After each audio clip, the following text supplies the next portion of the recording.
Bismillahirrahmanirrahim. Assalamualaikum warahmatullahi wabarakatuh. Alhamdulillah wassalatu wassalamu ala sayyidina Rasulillah sayyidina wa habibina wa syafi'ina wa qurrati a'yunina wa nuri qulubina maulana Muhammad مفتاح باب رحمة الله عدد ما في علم الله صلاة وسلاما دائمين بدوام ملك الله سبحانك لا علم لنا إلا ما علمتنا إنك أنت العليم الحكيم رب اشرح لي صدري ويسر لي أمري واحلل عقدة من لساني يفقه قولي بجاه النبي وصحبه والآله دستوركم يا أهل الدرك دستوركم يا أهل النوبة دستوركم يا أهل الحل والأكد أما بعد قال مصنف رحمه الله ونفعنا به وبعلومه في الدارين آمين لا يكون المريد مريدا حتى يجد في القرآن كل ما يريد ويعرف النقصان من المزيد ويستغني بالمولى عن العبيد ويستوي عنده الذهب والصعيد. Alhamdulillah, kita bersyukur kepada Allah Subhanahu wa taala. Di malam hari ini kita masih diberikan kesempatan untuk bisa beriktikaf di Masjid An-Nur. Maka kami mengajak diri kami pribadi dan panjenengan sedaya ingkang hadir, monggo sareng-sareng dihadirkan dalam hati masing-masing niat untuk beriktikaf di Masjid An-Nur ini, supaya pahala kita yang akan kita dapatkan bukan hanya sekedar duduk di majelis ilmu, tapi kita juga mendapatkan mengamalkan sunnah i'tikaf di rumah Allah Subhanahu wa taala. Nikmat yang besar yang dimana Allah Subhanahu wa taala jadikan masjid sebagai tempat yang terbaik di muka bumi ini. Yang saat ini kaulah panjenengan diberikan kemudahan untuk bisa masuk ke dalamnya. Sebagaimana tempat ini dijadikan oleh Allah tempat yang terbaik di muka bumi, kita juga berharap kepada Allah Subhanahu wa taala semoga Allah berikan kepada kita kebaikan di dunia hingga nanti di akhirat. Amin ya rabbal alamin. Melanjutkan kajian Bapak Ibu di dalam kitab Risalah Adab Sulukil Murid. Kita saat ini berada di bab khatimah. Khatimah niku artinya pun penutup. Jadi kitab ini para hadirin ada 64 halaman. Kita saat ini di halaman ke-59 yang artinya kurang 5 lembar. Kita akan menghatamkan kitab Risalah Adab Sulukil Murid yang kita baca mulai dari awal bulan suci Ramadan. Di bab yang terakhir yaitu khatimah. Masyaallah. Masyaallah. Ngaji. Diwajib. Wajib. Di bab yang terakhir khatimah, beliau Imam Haddad meringkas daripada ciri-ciri orang-orang yang mendapatkan ridha Allah Subhanahu wa taala. Tadi pagi sudah kita bahas. Di antara ciri yang pertama yaitu beliau mengatakan la yakunul muridu muridan hatta yajida fil Quran kullama yurid. Seorang itu tidak akan dikatakan seorang murid yang sungguhnya, dalam arti seorang itu tidak akan mendapatkan ridha Allah kecuali dia menjadikan Al-Quran itu adalah pusat daripada segala macam urusannya. Jadi apapun yang dia hadapi selalu mereka kembalikan kepada Al-Quran, baik dari segi hukumnya, yaitu mengikuti aturan Allah Subhanahu wa taala dan mengikuti aturan Nabi kita Muhammad sallallahu alaihi wasallam, atau dari segi kita membaca Al-Quran.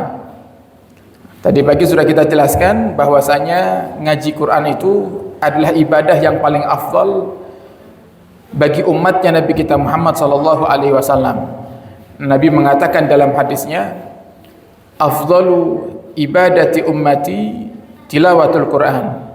Paling baiknya ibadah umatku itu adalah membaca Al-Quran.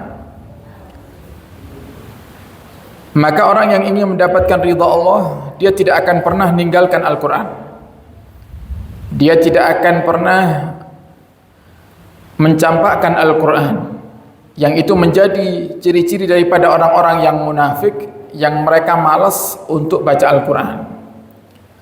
Maka kita berharap semoga kita termasuk orang-orang yang dipilih oleh Allah untuk cinta Al-Quran dan gemar membaca Al-Quran, insyaAllah. Amin ya Rabbal Alamin. Kemudian Imam Haddad mengatakan wa ya'rifa an-nuqsana minal mazid, dan orang yang ingin mendapatkan ridha Allah itu dia menyadari atau dia mengetahui kekurangan di setiap kelebihan. Ini maknanya luas.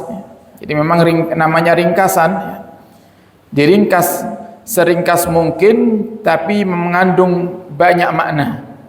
Di antara ciri orang yang akan diridhai oleh Allah Subhanahu wa taala itu, para hadirin, mereka menyadari bahwasannya di setiap kelebihan itu pasti ada kekurangan, sehingga tidak akan muncul dalam dirinya kesombongan. Orang yang sudah sampai di puncak, kalau dia sombong berarti dia orang yang enggak sadar. Padahal di mana-mana itu, para hadirin, kalau sudah sesuatu itu sampai di puncaknya, maka yang akan terjadi setelahnya adalah kekurangan. Ketika Nabi kita Muhammad sallallahu alaihi wasallam telah menyempurnakan daripada dakwahnya, di akhir khutbah menjelang wafatnya Nabi Muhammad mengatakan di hadapan para sahabat, apakah aku telah menyampaikan apa yang telah diperintahkan oleh Allah kepada kalian? Kemudian para sahabat semuanya menjawab serentak, na'am ya Rasulullah, iya ya Rasulullah, engkau telah sampaikan semuanya. Kemudian Nabi Muhammad SAW mengatakan kepada Allah Subhanahu wa taala di hadapan para sahabat di dalam khutbahnya itu, Allahumma fashhad anni qad balagtu. Ya Allah, saksikan, sungguhnya aku telah menyampaikan semua tugas yang telah kau embankan kepadaku. Kemudian Allah Subhanahu wa taala juga menurunkan sebuah ayat, memberikan wahyu kepada Nabi Muhammad SAW yang menceritakan tentang sempurnanya agama Islam. Yang Allah Subhanahu wa taala mengatakan, aku telah sempurnakan bagi kalian agama Islam. Maka di saat itu sahabat bergembira, mayoritas sahabat semuanya gembira karena merasa Islam telah sempurna agamanya. Islam telah membawa kemenangan. Sebagaimana yang dikatakan oleh Allah dalam Al-Quran, idza jaa nasrullahi wal fath. Ketika datang kemenangan dan Allah jadikan Islam dapat menaklukkan berbagai penjuru yang ada di dunia, maka sahabat pun gembira. Tapi ada satu sahabat yang nangis, yaitu sahabat Abu Bakar As-Siddiq, sahabat yang paling peka, yang paling cinta, yang paling sayang kepada Nabi kita Muhammad sallallahu alaihi wasallam. Sahabat yang gembira karena Allah telah turunkan ayat bahwasannya aku telah sempurnakan Islam. Mereka bertanya kepada Sayyidina Abu Bakar, ya Abu Bakar, harusnya kamu ini bahagia, kenapa kamu itu justru malah menangis, wahai Abu Bakar? Kemudian dengan kecerdasannya dan kepekaannya, Sayyidina Abu Bakar menjawab, kalau Islam itu sudah sempurna, Allah sudah sempurnakan Islam, berarti telah selesai tugas Nabi kita Muhammad sallallahu alaihi wasallam. Karena tugas Nabi selesai, berarti Nabi akan kembali kepada Allah Subhanahu wa taala. Nah, begitu mendengar ucapan Sayyidina Abu Bakar As-Siddiq, semua sahabat yang tadinya bergembira langsung serentak mereka semuanya menangis. Kenapa? Karena mereka enggak mau berpisah dengan Nabi kita Muhammad sallallahu alaihi wasallam. Orang yang cerdas, Bapak Ibu, dia akan merasa bahwasanya di setiap kelebihan itu pasti ada kekurangan. Gak ada hamba Allah yang sempurna, itu gak ada. Bahkan seandainya pun kita melihat orang lain yang kita anggap enak ya jadi dia, belum tentu orang itu pun merasa dirinya enak. Oh enak ya, dia punya kendaraan, dia punya rumah, keluarganya selalu senang-senang, pergi berlibur ke sana kemari. Belum tentu mereka itu berbahagia sebagaimana kebahagiaan yang Allah berikan kepada kita. Jangan-jangan mereka yang kita lihat bahagia, mereka juga sedang melihat kita dan berkata dalam hati mereka, enak ya jadi kita. Malah sebaliknya, begitulah dunia. Nah, maka yang diajarkan oleh Allah Subhanahu wa taala kepada kaula panjenengan selama kita hidup di dunia, para hadirin, pasti kita akan mendapati yang namanya ujian dari Allah. Sebagaimana Allah katakan dalam Al-Qur'an, "Wala nabluwannakum bi syai'in minal khaufi wal ju'i wa naqsin minal amwali wal anfusi was samarat wa basyirus sabirin." Allah katakan, dan sungguh, artinya pasti, tanpa pengecualian. Wala nabluwannakum, pasti aku akan menguji kalian, minal khaufi, dengan adanya rasa takut. Coba kita, manusia, semuanya punya rasa takut. Bahkan yang saat ini dia merasa aman dengan kedudukannya, merasa aman dengan jabatannya, tetap dalam hati kecilnya dia punya rasa takut. Takut kehilangan jabatan, takut kehilangan orang yang disayang. Suami takut kehilangan istrinya, istri takut kehilangan suaminya, orang tua takut kehilangan anaknya, anak takut kehilangan orang tuanya, murid takut kehilangan guru, guru takut kehilangan muridnya. Nah, dan terus seperti itu. Minal ju'i wal khaufi wa naqsin minal amwal, dan aku akan berikan ujian kepada mereka, naqsin minal amwal, kekurangan harta. Kekurangan harta.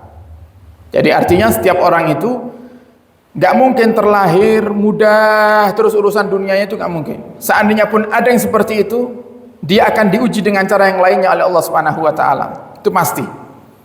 Oh, ini anaknya konglomerat, hartanya 7 turunan gak akan pernah habis. Apakah kemudian dia lepas dari ujian Allah? Enggak. Dia akan diuji oleh Allah Subhanahu wa taala. Mungkin dia punya keluarga, dia punya pasangan tidak soleh, tidak solihah, dia punya anak tidak baik, atau mungkin dia punya pekerjaan yang tidak nyaman baginya, sehingga terkekang hidupnya, tidak bisa merasakan ketenangan, selalu merasa khawatir, takut, dan waktu habis hanya untuk ngurusi pekerjaannya saja. Ada seperti itu. Wa naqsim minal amwal wal anfus, kekurangan jiwa, yaitu kehilangan orang-orang yang dicinta, wasamarat, dan kekurangan daripada buah-buahan yang ada di Indonesia belum tentu ada di negara lain, yang ada di negara lain juga belum tentu ada di Indonesia. Nah, terus seperti itu para hadirin. Nah, maka kuncinya apa? Di akhir daripada ayat itu Allah katakan wa basyirus sabirin. Yang Allah inginkan dari kaula panjenengan Bapak Ibu adalah sabar. Yang Allah inginkan dari kita adalah sabar. Berikan kabar gembira, kata Allah, kepada mereka orang-orang yang sabar. Siapa mereka orang-orang yang sabar? Idza asabathum musibatun qalu inna lillahi wa inna ilaihi raji'un. Mereka orang-orang yang sabar itu adalah mereka yang ketika diuji, diberikan musibah oleh Allah Subhanahu wa taala, mereka akan katakan kalimat istirja. Kalimat inna lillahi wa inna ilaihi raji'un. Inna, sungguhnya aku, sungguhnya kami, lillahi, milik Allah Subhanahu wa taala, wa inna ilaihi, dan sungguhnya kami kepadanya, yaitu kepada Allah maksudnya, raji'un, kita akan kembali. Nah, kalimat istirja bukan hanya khusus untuk ketika kita mendengar kabar duka, ketika kita mendengar kabar orang yang meninggal. Kalimat istirja ini, para hadirin, disunnahkan untuk diucapkan di setiap kaula panjenengan mendapatkan musibah, walaupun sangat kecil sekali musibahnya. Seperti halnya Nabi mengucapkan inna lillahi wa inna ilaihi raji'un ketika mendapati lampu di rumahnya mati. Lampu mati, Nabi Muhammad langsung baca inna lillahi wa inna ilaihi raji'un. Karena apa? Kata Nabi Muhammad, musibah itu segala perkara yang tidak nyaman di hati orang yang beriman, fahiya musibah. Segala perkara yang tidak nyaman di hati orang yang beriman itu adalah musibah. Oh, ketika mati lampu kan gak nyaman. Siapa yang suka mati lampu? Nggak ada orang suka mati lampu. Mulai pagi sampai malam mati lampu, bingung. Apa malih zaman sakniki HP niku kelet karo tangane, gitu Mas. Lek mati lampu mulai isu kok sampai dalu bingung ngecese teng pundi, gitu Mas. Ndak nyaman, akhirnya bingung, orang nyekel HP dilut bingung. Nah, maka musibah itu. Oh, musibah. Innalillahi wa inna ilaihi raji'un. Jadi kata Imam Haddad, orang yang akan mendapatkan ridha Allah itu dia yang tidak sombong. Dia yang memahami bahwasanya di setiap kelebihan itu pasti ada kekurangan. Di setiap orang yang zahirnya kekurangan pasti dia punya kelebihan. Pasti itu, nggak mungkin tidak. Nah, maka tugas kita yang pertama adalah bersabar. Sabar, kemudian ikhtiar para hadirin. Setelah ikhtiar, kita serahkan semuanya kepada Allah Subhanahu wa taala. Jangan bergantung dengan ikhtiar. Jangan kita beriman dengan ikhtiar. Berimanlah tetap kepada Allah Subhanahu wa taala. Makanya wonten setunggal nasihat Imam Haddad niku dia suka membuat syair.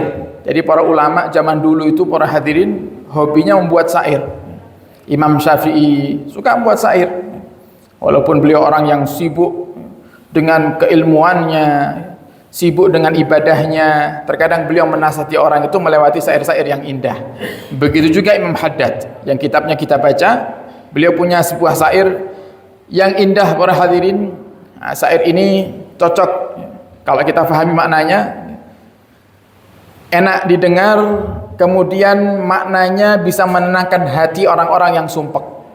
Makanya saya biasanya kalau lagi sumpek nih mikir baca apa, dengarkan qasidah ini, dengarkan syair ini, karena pas sudah syairnya obat bagi orang-orang yang hatinya gundah, orang-orang yang hatinya sumpek. Kata Imam Haddad di dalam syairnya, ilzam bab rabbik watrukul ladun was'alhu salamah min daril futun. Lazimi pintu Tuhanmu, yaitu Allah Subhanahu wa taala. Lazimilah pintunya Allah, dekati Allah, sebut namanya, berzikir kepadanya, minta kepadanya. Watrukul ladun, dan tinggalkan apa yang itu selain Allah Subhanahu wa taala, yang tidak ada kaitannya dengan Allah, tinggalkan.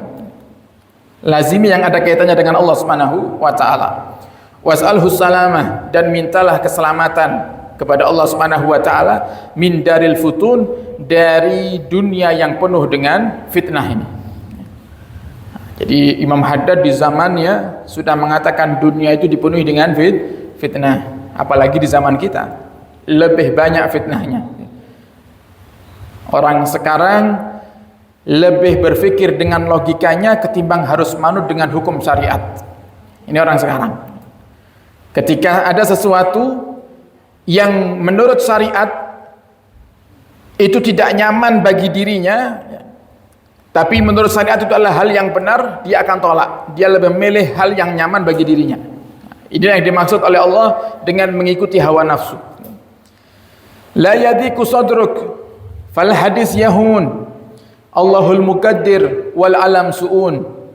Kata Imam Haddad, la yadiku sadruk, jangan kau punya hati terhimpit, jangan kau jadikan segala perkara itu kemudian masuk ke dalam hatimu, kemudian kau jadikan sumpek yang berkepanjangan. Jangan. Fal hadis yahun, apa yang terjadi ini remeh bagi Allah Subhanahu wa taala. Urusan dunia ini kecil, para hadirin, bagi Allah Subhanahu wa taala. Bagi kita, oh ini masalah besar, bagi Allah sangat kecil masalah dunia ini. Kalau Allah bisa ciptakan akhirat dengan panjangnya perjalanan yang begitu luar biasa menakutkan, apalagi cuma untuk menyelesaikan urusan dunia. Akhirat saja Allah akan selesaikan bagi mereka orang-orang yang beriman. Perjalanan yang panjang, mulai dari di alam barzah, kemudian nanti datang yaumul ba'ats, hari kebangkitan, kemudian digiring manusia ke padang mahsyar. Di padang mahsyar mereka semuanya ketakutan. Ada di antara mereka yang tenggelam dengan keringatnya sendiri, ada di antara mereka yang tenggelam dengan air matanya sendiri. Ada yang mendapatkan syafaat agung Nabi Muhammad SAW. Ada yang menanti syafaat tapi dia nggak dapat dari Nabi Muhammad SAW. Wah, macam-macam modelnya orang. Kemudian setelah mahsyar akan datang yang namanya yaumul hisab. Setelah hisab ada yang namanya mizan, kemudian sirat, kemudian kalau kita berhasil melewatinya kita akan ketemu dengan haud telaga, baru kita akan masuk surganya Allah Subhanahu wa taala. Itu perjalanan bukan setahun 2 tahun. Perjalanan ribuan tahun hitungan akhirat yang mungkin kalau disetarakan dengan hitungan waktu di dunia mungkin bisa jutaan tahun para hadirin. Untuk menyelamatkan orang yang beriman di perjalanan yang panjang di akhirat saja mudah bagi Allah Subhanahu wa taala, apalagi urusan dunia. Sangat mudah bagi Allah. Allahul Muqaddir, Allah yang mentakdirkan segala sesuatu. Makanya orang yang dicintai oleh Allah itu orang yang melihat sesuatu itu bukan dari zahirnya, tapi melihat sesuatu dari sang pemberinya. Jadi orang itu kalau sedang melihat sesuatu dari siapa yang memberikan, dia orang cerdas. Contoh gini para hadirin, kalau bapak-bapak pagi-pagi dibuatkan sarapan sama istrinya sambal tempe bosok, ngamuk buatan jenengan kira-kira? Ngamuk buatan? Ngamuk buatan? Lek sing seneng nih ya, sing seneng. Malah seneng gitu buatan? Padahal tempe bosok loh itu tempe bosok itu. Kenapa? Yang panjenengan lihat adalah ini pemberian istri, ini enak ini. Kalau buatan istri walaupun tempe ini tempe hitam gitu, tempe yang sudah warnanya Masya Allah, baunya menyengat gitu, tapi kalau sudah seneng dianggap itu nikmat, padahal nggak enak itu loh dilihat orang lain. Nah apa nih gitu? Makanya enten santri dari Jawa Barat dikirim ke Tulungagung, dari Tulungagung dipindah ke Kediri. Saya WA, saya tanya kabarnya. Santri dulu sempat saya ngajar dia, Irfan gimana di Kediri enak? Babib tiap hari makan tempe bosok katanya. Kenapa? Karena dia nganggap gak enak itu. Tapi coba orang Kediri, orang Tulungagung yang anggapnya enak itu. Anggapnya enak-enak aja. Bahkan setiap malam sampai rame ngantri-ngantri pecel tumpang nggih. Nah, ini ada tempe bosok itu juga toh nggih. Nah, biasanya tempe bosok ini nggih. Sampai ngantri-ngantri. Tapi orang yang nggak pernah makan, orang yang anggap itu aneh, lihat kok ada makan seperti itu. Sama seperti orang makan durian gitu. Yang nggak suka durian muntah. Tapi yang suka, nikmat kalau bisa 10 durian dia makan sendirian itu. Nah, maka melihatnya apa? Melihat dari asal, dari asal apa yang dia inginkan tadi, apa yang dia dapatkan tadi. Kalau orang yang cerdas, orang yang diridhai oleh Allah itu para hadirin, dikasih nikmat alhamdulillah, dikasih musibah alhamdulillah. Itu orang yang cinta Allah Subhanahu wa taala. Nah, maka kalau kita belum sampai ke derajat itu, maka minimal kita di derajat ketika kita dapat nikmat bersyukur alhamdulillah. Di saat kita dapat musibah minimal kita sadar kalau ini semuanya takdirnya Allah Subhanahu wa taala. Sehingga kita katakan innalillahi wa inna ilaihi rajiun. Yang maknanya adalah aku pasrah kepadamu ya Rabb. Kau kasih aku musibah, selagi kau ridha aku ridha ya Rabb. Itu orang cerdas, sebagaimana yang Nabi ucapkan ketika Nabi sudah mendapati di puncak kezaliman orang-orang kafir terhadap dakwah Nabi kita Muhammad. Nabi diusir dari Taif, bukan hanya sekedar diusir, disakiti, dilempari batu, bahkan dicaci oleh anak-anak kecil dengan dikatai gila. Ketika Nabi selamat keluar dari kota Taif dalam keadaan terluka wajahnya Nabi kita Muhammad, terluka kakinya Nabi kita Muhammad, Nabi Muhammad berkata kepada Allah Subhanahu wa taala, "Ya Rabbi, ya Allah, ya Ilahi, wahai Tuhanku Allah, kemana lagi engkau akan mengarahkan kakiku ini? Jika engkau arahkan perjalananku ke tempat yang lain yang di sana saya akan dizalimi lebih parah daripada ini ya Allah, selagi engkau ridha aku akan ridha ya Rabb." Itu yang diajarkan Nabi. Seandainya ya Allah ada yang lebih parah daripada siksaan orang-orang yang di Taif ini, di tempat lain ada yang bakal menyambut saya dengan siksaan yang lebih parah daripada yang di Taif, selagi engkau ridha aku ridha ya Rabb. Wah, itu sudah masuk ke derajat orang yang mendapatkan ridha Allah Subhanahu wa taala. Nah, maka para hadirin, kata Imam Haddad, la yaksur hammuk ma kudir yakun. La yaksur hammuk. Lek basa gampangnya wis ojo kakean sumpek. Ma kudir yakun, yang Allah takdirkan pasti terjadi gitu. Kalau hari ini kita selamat dari musibah, Allah takdirkan kita selamat, pasti selamat. Tapi kalau Allah takdirkan hari ini memang kita akan mendapatkan musibah, ya pasti datang itu musibahnya, sehebat apapun kita menghindarinya. Fawidluh umur afak fikrak wa ikhtiyara, kata Imam Haddad. Pikiranmu, ikhtiarmu, da'hu mawarak, tinggalkan di belakangmu. Setelah kamu berpikir, setelah kamu berikhtiar, sudah tugasmu sekarang adalah fawidluh umurak. Serahkan semua urusanmu kepada Allah Subhanahu wa taala. Jadi kalau sudah ikhtiar pun boten usah dipikiri sing nemen-nemen. Pokoke awake dhewe pun ikhtiar pun awake dhewe matur, ya Allah, tawakkaltu alaik. Aku bertawakal kepadamu ya Rabb. Saya sudah berikhtiar ya Allah, sekarang aku pasrah. Fawidluh umurak. Serahkan perkara-perkaramu kepada Allah Subhanahu wa taala, wahsin fid dunun. Kata Imam Haddad, dan perbaiki perasaan kamu kepada Allah. Jadi ikhtiar sudah, setelah ikhtiar sudah, jangan kita sok-sokan untuk mengikuti atau ikut campur dalam urusannya Allah Subhanahu wa taala. Ikut memikirkan gimana caranya Allah akan mengabulkan dan memberikan solusi dari setiap masalah saya, itu bukan urusan kita. Urusan kita ikhtiar saja. Nah, setelah ikhtiar, serahkan kepada Allah, kemudian kita prasangka baik kepada Allah Subhanahu wa taala. Setelah kita prasangka baik, kata Imam Haddad, law walim wa kaifah qaulu dzil hamak ya'tarid 'ala Allah alladzi khalaq. Tinggalkan ucapan-ucapan, siratan-siratan di pikiran dan di hati kita yang isinya adalah bertentangan dengan takdirnya Allah Subhanahu wa taala. Seperti apa? Lau, seandainya. Nah, orang itu kalau sudah kena masalah biasanya suka berandai-andai. Kenapa kan? Wis pun di WA sama yang napa dealer, Pak, wayane bayar cicilan motor, tapi orang duit. Apa yang biasanya terjadi? Berandai. Andai saya miliaran, wis tak cicil, tak lunasi kabeh. Lek wis miliaran duitnya ngapa nyicil, kan ngoten nggih. Tapi ya orang berandai-andai itu gitu. Suka berandai, lau walim wa kaifa, lau, enggak boleh.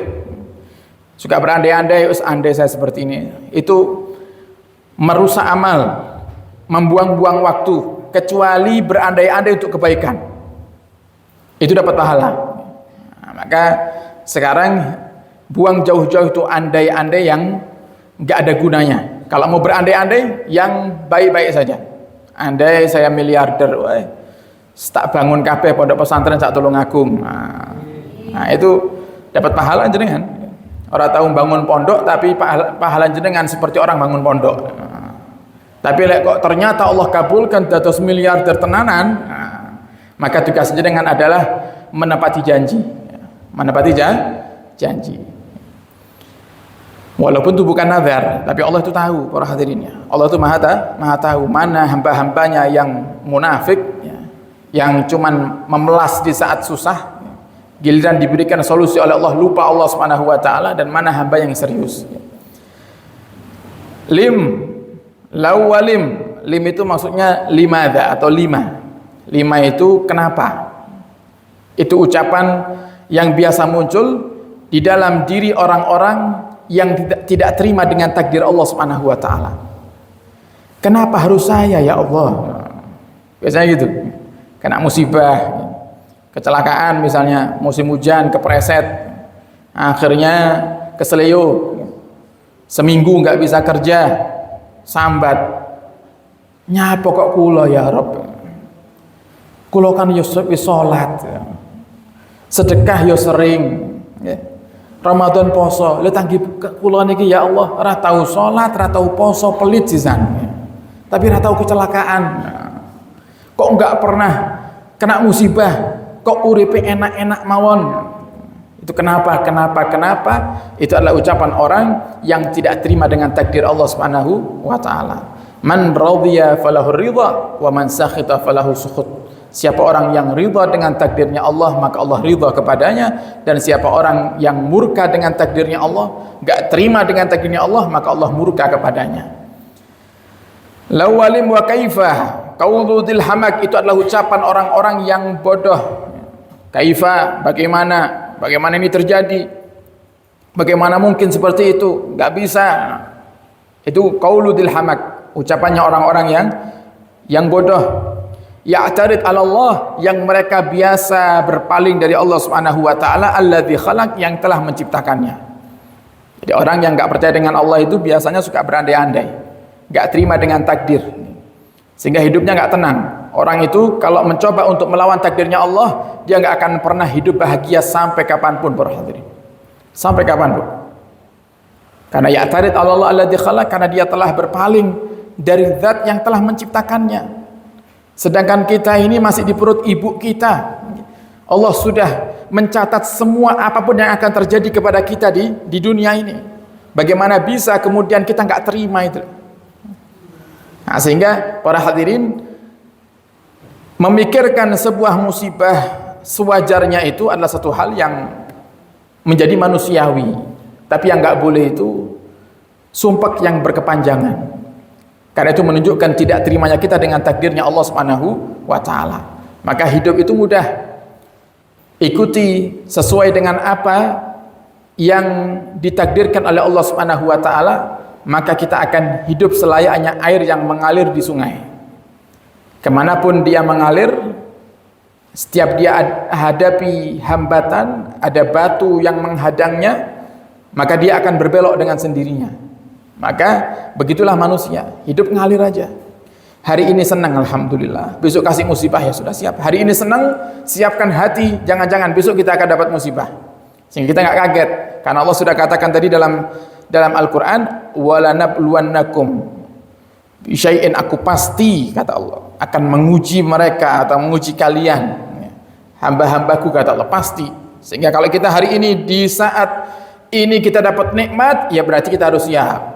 Entah besok atau lusa atau minggu depan atau bulan depan, kita akan dapat musibah dari Allah. Jadi saat dapat musibah, serahkan fawidluhu murak, serahkan solusinya kepada Allah. Tugas kita ikhtiar.